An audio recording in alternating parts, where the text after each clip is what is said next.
Bhushan jewellers, अनमोल रिश्तों के लिए।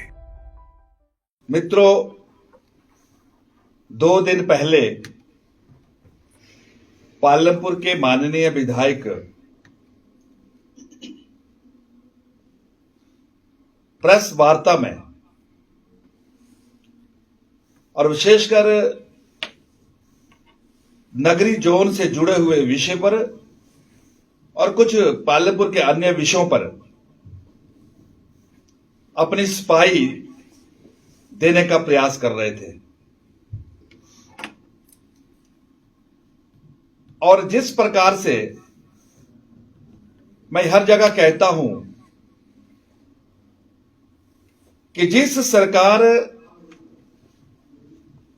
की बुनियाद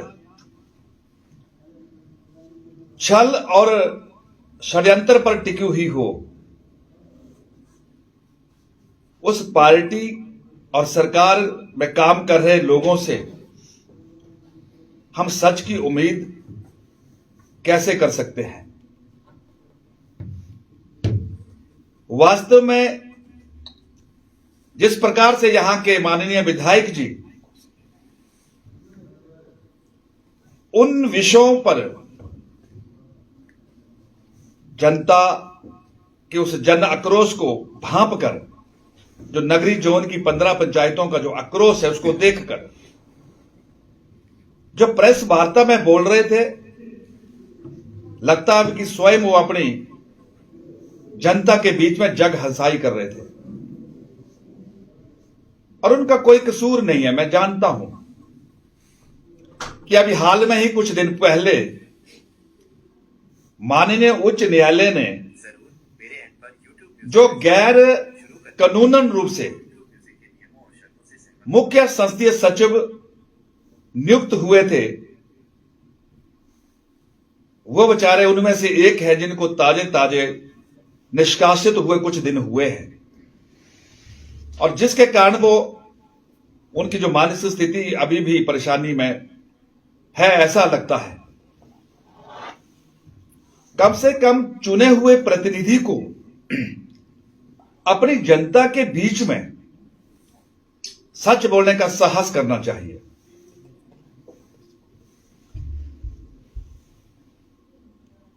भारतीय जनता पार्टी की सरकार जब हिमाचल प्रदेश की सियासत में काम कर रही थी, तो मेरी पार्टी की सरकार ने यह महसूस किया कि इस पालमपुर के क्षेत्र के आसपास हमारे बहुत से ऐसे गरीब किसान जिनके खेत जो बेसहारा पशु है उनके द्वारा जो है वो उजाड़ हो गए हैं। और यही नहीं, कभी कभी ऐसे बेसहारा पशुओं के कारण सड़कों में यातायात की दृष्टि से भी वाहन दुर्घटना में कभी कभी बहुत से लोगों को अपनी जान भी गंवानी पड़ी है। और जब यह जरूरत महसूस हुई तो भारतीय जनता पार्टी की सरकार ने इसी क्षेत्र से लगते हुए एक ग्राम पंचायत वडसर के कुड्डन नाम के स्थान पर, जहां पर एक गौ सेंचुरी के लिए पर्याप्त जगह, ऐसे स्थान को चिन्हित करके सरकार ने वहां पर एक गौ सेंचुरी का निर्माण करने का निर्णय लिया। और निर्णय ही नहीं लिया, उसमें आवश्यक जो उसके लिए भवन या अन्य आवश्यकताएं थी, उसके लिए भी लगभग 2,92,00,000 आवश्यक धन का बजट में प्रावधान किया। और उसके बाद एक रिकॉर्ड टाइम में यह गौशाला बनकर तैयार हुई। 14 अक्टूबर 2022 को इसका लोकार्पण हुआ। रफ्तार से काम करने की आवश्यकता क्यों पड़ी? क्योंकि बराबर किसानों का एक बहुत बड़ा दबाव कि हमारी फसल अब तैयार है, बेसहारा पशु फिर उसको नष्ट कर देंगे। और उनकी भावनाओं का सम्मान करते हुए हमारी सरकार ने उसके लिए जो आवश्यक कदम उठाने थे उसको उठाने का हर संभव प्रयास किया। दुर्भाग्यवश जब उस गौ सेंचुरी का लोकार्पण हुआ तो हिमाचल प्रदेश के पशु जो है वो एक लैंपी बीमारी की महामारी की चपेट में, हजारों पशु की वो जान भी गंवानी पड़ी। और पशुपालन विभाग के प्रोटोकॉल के अनुसार ऐसे बेसहारा पशुओं को इकट्ठे रखना वहां उस समय संभव नहीं था, अन्यथा उस समय ही हम गौ सेंचुरी जो है वो शुरू करा देते। प्रशासन को निर्देश भी थे और जो 42 लाख रुपए उसमें अभी तक खर्च नहीं हुआ है, उसमें स्थायी रूप से पानी की व्यवस्था हमने जो उसमें अस्थायी रूप से की थी जनता के दबाव के कारण कि जल्द से जल्द इसको शुरू किया जाए। और जो गौ सेंचुरी को चलाना था उसके प्रबंधन के लिए यह बजट का भी प्रावधान सुनिश्चित किया गया था, सुरक्षित भी रखा गया था। लेकिन मुझे बड़ी हैरानी हुई कि यहां के माननीय विधायक जी कह रहे हैं कि वो जगह गौ सेंचुरी के लिए उपयुक्त ही नहीं थी, वो तो सप्पड़ है। मुझे उनकी बातों पे हंसी आ रही थी और उनका भी वही हाल लगता मुझे जो उनके नेता राहुल गांधी जी का है, जो एक कहते हैं कि एक तरफ हम सोना, एक तरफ हम आलू डालेंगे, दूसरी तरफ सोना निकलेगा। मुझे लगता है कि इस माननीय विधायक जी ने अभी तक किसी या अपनी गौशाला में अंदर जाने का प्रयास ही नहीं किया है। अरे वहां पर किस चारा की वो बात कर रहे हैं? ऐसा कोई गौ सेंचुरी है हिमाचल प्रदेश में जहां चारा साथ में होता है? अगर उनको चारे की इतनी चिंता थी तो माननीय विधायक जी, आपका परिवार पालमपुर की सियासत में 40 वर्षों से है, आपके पास जगह की कमी नहीं है। अगर पशुओं के प्रति आपकी जरा भी सहानुभूति होती तो आप अपने किसी भूमि के एक ऐसे भूभाग पर पहले से ही गौ सेंचुरी का निर्माण कर देते, फिर सप्पड़ को ढूंढने की हमें आवश्यकता ही क्यों पड़ती?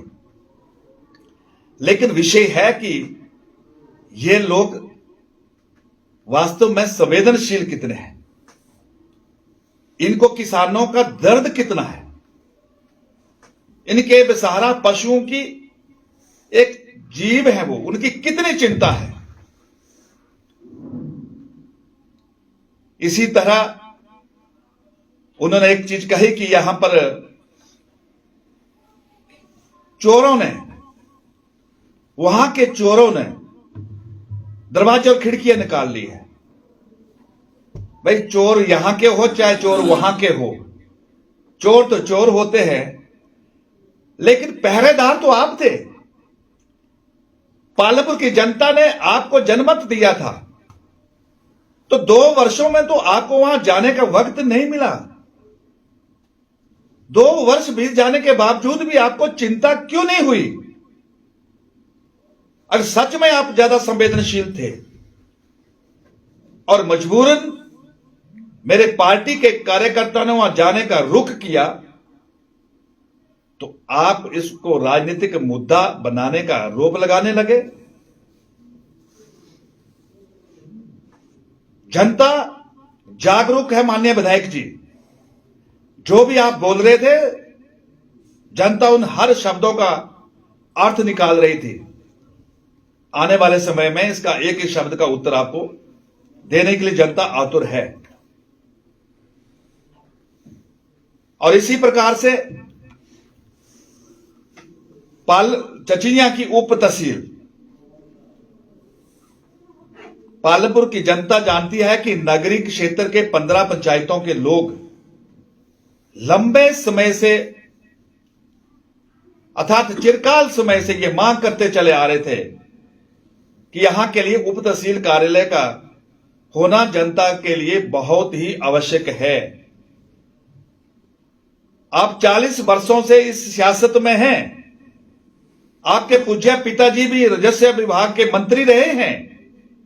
मुझे नहीं पता कि उनकी क्या मजबूरी रही होगी, लेकिन जब मेरी सरकार आई और जब फिर जनता ने यह विषय सरकार के ध्यान में लाया, तो हमने प्रयास किया कि 15 पंचायतें जो नागरिक क्षेत्र के उस आसपास में ऐसे इलाके के लोगों के लिए वहां पर नायब कोर्ट का, नायब तहसीलदार का होना आवश्यक है। और चिंता ही व्यक्त नहीं की, घोषणा ही नहीं की। घोषणा के बाद स्थायी रूप से श्री जोगेंद्र अवस्थी, उस समय के नायब तहसीलदार, जिनकी नियुक्ति की गई, और 8 अक्टूबर से लेकर 2022 दिसंबर 2022 तक इस छोटे से समय अवधि में 1600 प्रमाण पत्र जारी हुए।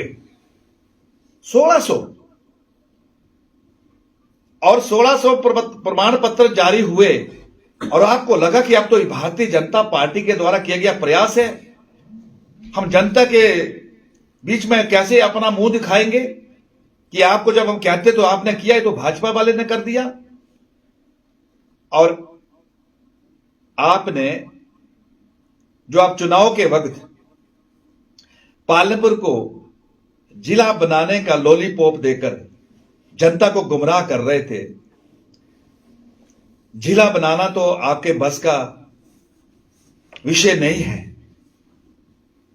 जिन्होंने आज दिन तक एक पटवार खाना भी नहीं खोला। लेकिन उस उप तहसील में आपने सत्ता में आते ही सबसे बड़ा काम ताला लगाकर कर दिया, और आपने जनता के प्रति जो आपका एक चेहरा था वो बेनकाब हो गया कि आप कहते क्या हैं और करते क्या हैं। और जब जनता का आपने देखा कि नगरीय क्षेत्र की जनता में घर घर ये चर्चा हो गई है कि 10 तारीख को जो रैली आयोजित की गई है, उस रैली में भारतीय जनता पार्टी नहीं लेकिन क्षेत्र की जनता सड़कों पर उतरने पर मजबूर हो रही है, तो आपको घबराहट हो गई।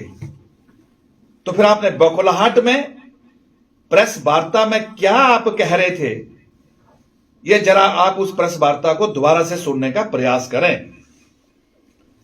और अब यह ताला आप क्या कहते हैं कि हम खुलवा देंगे, ये ताला आपको खुलवाना पड़ेगा। आपने नहीं खोलना है तो जनता खुलवा देगी, और एक ताला जनता नहीं खुलवाएगी। ये कुड्डन काउ सेंचुरी भी हम 1 महीने में शुरू कराएंगे आपसे।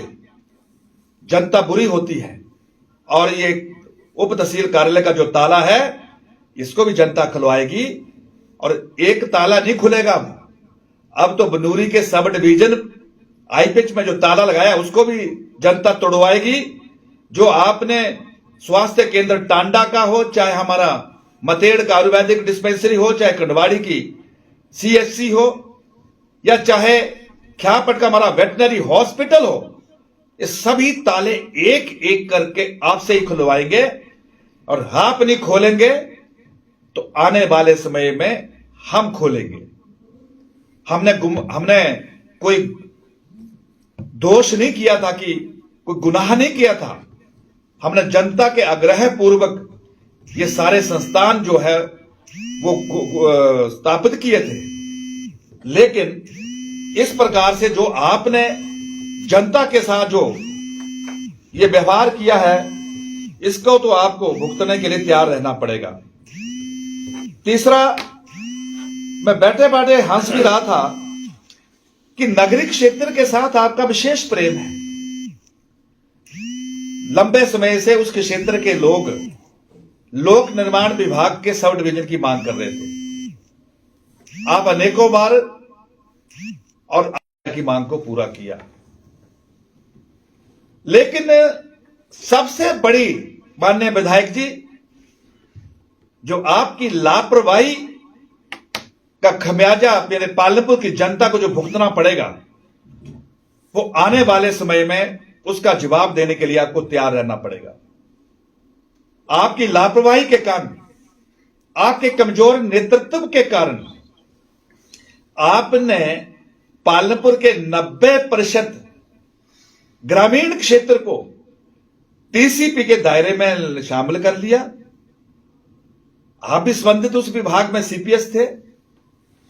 नगरोटा कांगड़ा में 7 में विधानसभा क्षेत्र है, उनके नगर परिषद पंचायत से एक भी घर टीसीपी के दायरे में नहीं आया। आपने मेरा पालनपुर का सारा ग्रामीण क्षेत्र टीसीपी में शामिल कर दिया, और उससे सबसे ज्यादा क्षेत्र जो नगरी की 15 पंचायतों का जो क्षेत्र है वो अब टीसीपी के दायरे में शामिल हो गए, जिसकी अधिसूचना भी जारी हो गई। आने वाले समय में जब गांव के एक गरीब को अगर अपनी गौशाला का भी निर्माण करना होगा तो सबसे पहले उसको प्लॉट डेवलप करने की अनुमति लेनी पड़ेगी। उसको रास्ते के लिए जो है वो अपने अन्य जो हिस्सेदार होंगे उनकी एनओसी लेनी पड़ेगी। उसके बाद जब उसके पास आर्किटेक्ट के पास जाएगा तो उसको आर्किटेक्ट की फीस देनी पड़ेगी। जब नक्शा तैयार होकर नगर निगम के उस टीसीपी विभाग में जमा होगा तो उसकी फीस भी देनी पड़ेगी, और फिर आपको अनेकों चक्कर उसकी परमिशन के लिए लेने पड़ेंगे। ये सबसे बड़ा काम आपने किया है। यह आने वाले समय में जनता इसको आपको दिखाएगी कि यह दर्द कितना बड़ा है। और मुझे जो जानकारी मिली, मेरे पास कुछ सूची भी है कि जो मेरे नगरीय क्षेत्र के जहां 15 पंचायतों के अंतर्गत जो मेरा वहां इलाका है, उस इलाके के गांव जो इस टीसीपी में आए हैं, इन गांव का जो मैं आपको एक डिटेल दे रहा हूं। द्रोगुणु, थला पारला, थला वारला, सिद्धपुर सरकारी, भगोटला, कुसमल, भगोड़ा, लटवाड़ा, कुलूंड, रजेड़, चचिया, चिचिया खास, द्राटी, बल्ला, धनोटा, गोपालपुर, गुजरेड़ा खास, बरसर, दियाड़ा, बसमेड़, राख। अब ये जितने भी गांव हैं, अब यहां पर घर तो बड़ी बात है। जब गौशाला भी अगर किसी ने बनानी होगी तो उनका क्या हाल होगा। ये आपने जनता के साथ वायदा किया था, जो आपने पूरा कर दिया है। जनता आने वाले समय में इस ज्वलंत विषय को लेकर आपको झुकने पर मजबूर करेगी कि आपने किया क्या है, इसका उत्तर आपको देना पड़ेगा। और तीसरा, माननीय विधायक जी ने कुछ 1-2 और आरोप लगाए।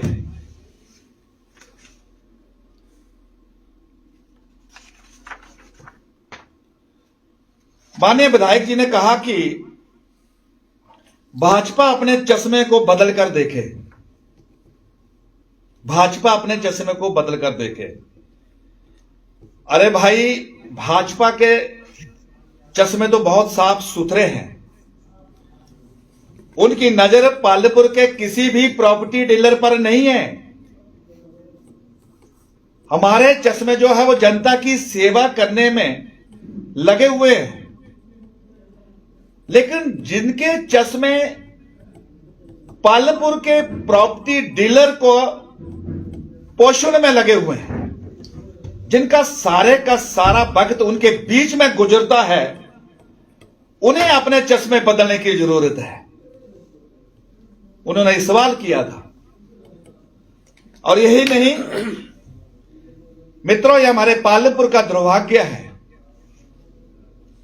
कि यह सही है कि बुटेल परिवार का 40 वर्षों तक लगभग पालनपुर की सियासत में एक विशेष संबंध रहा है और आज भी है। लेकिन दुर्भाग्य क्या है कि जब भी कांग्रेस की सरकार हिमाचल प्रदेश में बनती है तो पटेल परिवार के जो जनप्रतिनिधि होते हैं उनका हमेशा कांग्रेस के मुख्यमंत्रियों के साथ 36 का आंकड़ा रहता है। पिछली बार वीरभद्र सिंह जी मुख्यमंत्री थे तो आपको सबको पता है कि उस दौर में कितने पालनपुर में दफ्तर खोले और पालनपुर का कितना विकास हुआ। और इस बार भाई सुखविंदर सिंह सुक्खू हिमाचल प्रदेश के मुख्यमंत्री है। और हम सब जानते हैं कि जब मुख्यमंत्री की लड़ाई के लिए सुक्खू जी अपनी लड़ाई लड़ रहे थे तो हमारे पालमपुर के विधायक श्रीमान आशीष बुटेल जी श्री मुकेश अग्निहोत्री के खेमे में नाच रहे थे, तो स्वाभाविक है। लेकिन उनके इस मैथमेटिक्स के कारण, उनके इस प्रकार के पॉलिटिकल गणित के कारण पालमपुर को भारी क्षति से गुजरना पड़ रहा है। 2 वर्षों में एक भी ऐसा विकासात्मक कार्य नहीं है जो माननीय विधायक छाती ठोक कर कहें कि यह मैंने पालमपुर के लिए 2 सालों में करके दिया है। और हां, हम बड़ी जल्दी आपके 2 सालों के जो विकास कार्य हैं, जो अपने ऐतिहासिक काम किए हैं, उनको लेकर जरूर एक फिर प्रेस वार्ता में सम्मिलित होंगे। बातें तो बहुत है जो उन्होंने विकास खंड की कही थी, चाहे हमारे कृषि विश्वविद्यालय का विषय था, चाहे अन्य क्षेत्र के बिंदु थे। उन विषयों को लेकर मैं अगले वार्ता में जरूर आपसे चर्चा करूंगा। लेकिन ये माननीय विधायक जी ने ये प्रश्न किए थे और ये आवश्यक था कि इन प्रश्नों का उत्तर मैं प्रेस वार्ता में देता। आप सब इस प्रेस वार्ता में आए, आपका बहुत बहुत धन्यवाद। नमस्कार।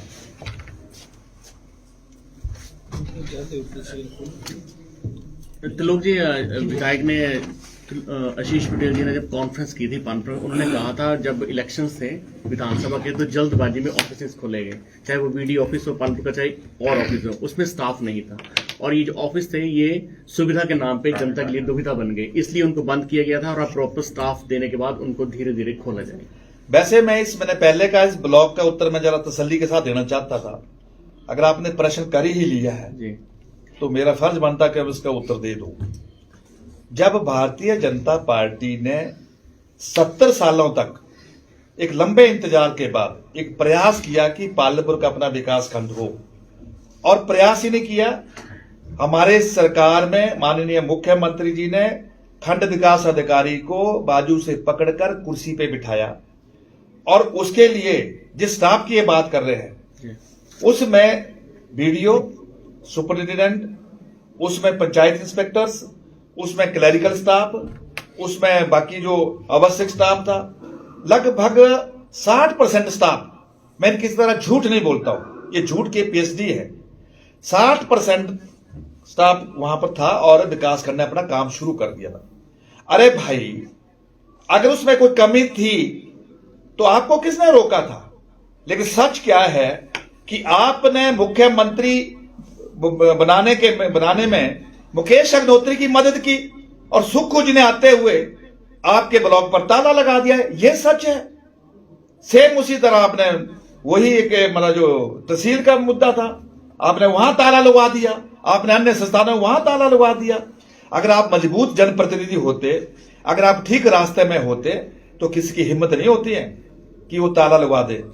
तो लोक कपूर यहां का विधायक नहीं था, वो मात्र एक निगम बोर्ड का चेयरमैन था, लेकिन हौसला बुलंद था और इरादा मजबूत था। और एक नहीं, 34 साल से पालमपुर में हमारे एडिशनल कोर्ट की मांग करते थे हमारे साथी। आपकी तो सोच से बहुत दूर है। हमने 2 दिन के अंदर एडिशनल कोर्ट की घोषणा नहीं करवाई, एडिशनल कोर्ट खुलवा कर दिखा दिया। फिर क्या कहते हैं कि हमारी चिट्ठी पे हुआ। अरे बीजेपी की सरकार में अगर आपकी चिट्ठी से काम होते हैं तो ये तो तुम्हारी अपनी सरकार है, इसमें चिट्ठी की भी जरूरत नहीं है। लेकिन ये सच ज्यादा समय तक नहीं टिकेगा।